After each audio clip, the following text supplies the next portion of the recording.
Greetings, everyone. Good afternoon.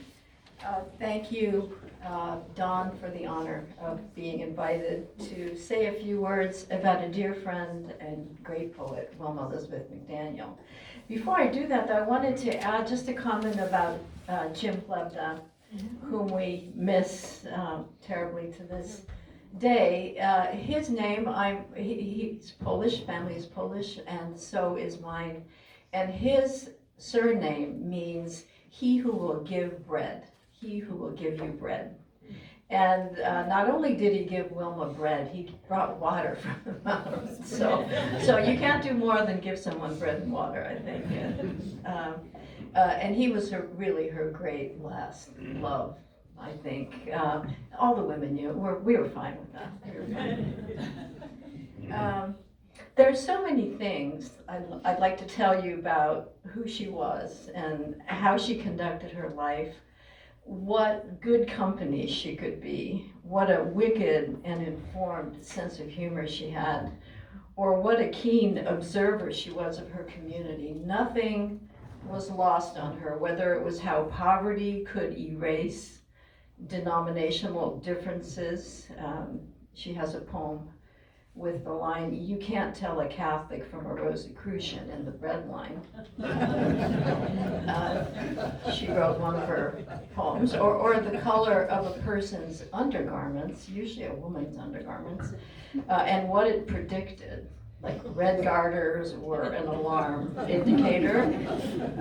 Satin robes with embroidered dragons were a problem. Were indicators of complications among the species. She wanted to call her last volume of collected poems "Saved Women Wear White." There was always there was great insight and great humor in this. More seriously, I wanted to mention two features of her work that had a tremendous power and have stayed with me. The first was her awareness of how extreme poverty destroyed identities and aspirations.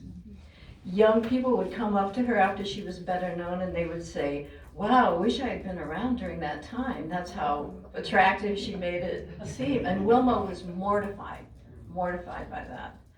There was nothing romantic about poverty or hunger or the backbreaking work in the fields that she had known. And poverty in a place without compassion was a kind of hell that cut people's lives short. And that's why James Houston talked about Wilma's work as having an undercurrent of grief. And I think that's a part of the whole picture, along with the humor and along with all the eavesdropping. Yeah, she was really dangerous to sit next to in a restaurant and spilling your guts to someone and show up in a poem.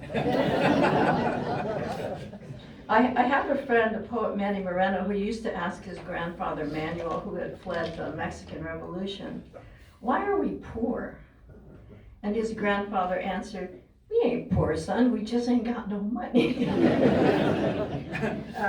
And this is exactly what Wilma knew, that it was something other than just money that separated the hardscrabble poor from the rest. She knew it was knowledge, and she spent her entire life, sometimes on her own, and sometimes under the tutorship of a mentor, acquiring not just book knowledge, and this was considerable. Don't be fooled by the distilled simplicity of her poems. She told me once about somebody said, "Well, have you read Kant?" And she marched over to some library. She said, "I had to walk 5 miles to get this book, to get his treatise." And she said, "I read it, and I found out that he had nothing to offer my people." So she would read those things. She would read them. But also self-knowledge, the kind that comes with preserving an identity by informing it with what it shares with others and how compassionately it views itself and others. Her poetry strengthens readers by saying to them, as she does in one of her poems, "I am in your corner. I validate your daily life with all its beauties and flaws, with all that is bitter and sweet wherever you come from.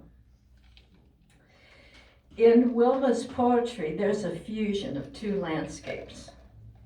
The everyday landscape of California and the landscape of her storied Oklahoma childhood, which nourished her imagination to the day she died. And when we went to visit Karen in Oklahoma, we could see why. The beauty of that state was just breathtaking to us, especially at that Nature Conservancy preserve where they're bringing back the bison. That was really great.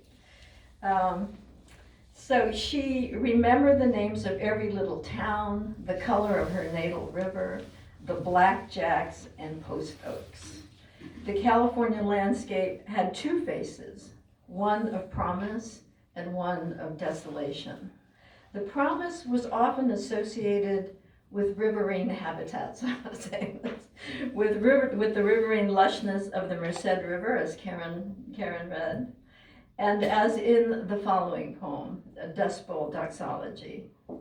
Sweet it was, is now, and ever shall be sweet, in memory of wild walnut trees at the spot where curving banks hugged the faithful Merced River, and the sound of young Sunday picnic voices drifted downstream.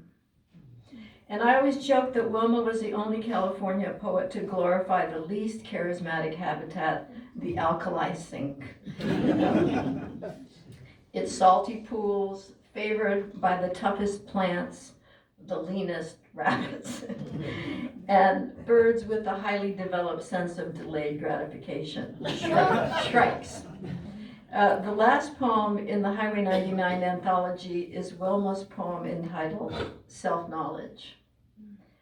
I look out on the upper branches of a knowing old tree and realize that I could step out this window and walk on top of the universe. But I prefer flat farmland and the dry and the tedious for my brief stay. Thank you for your attention.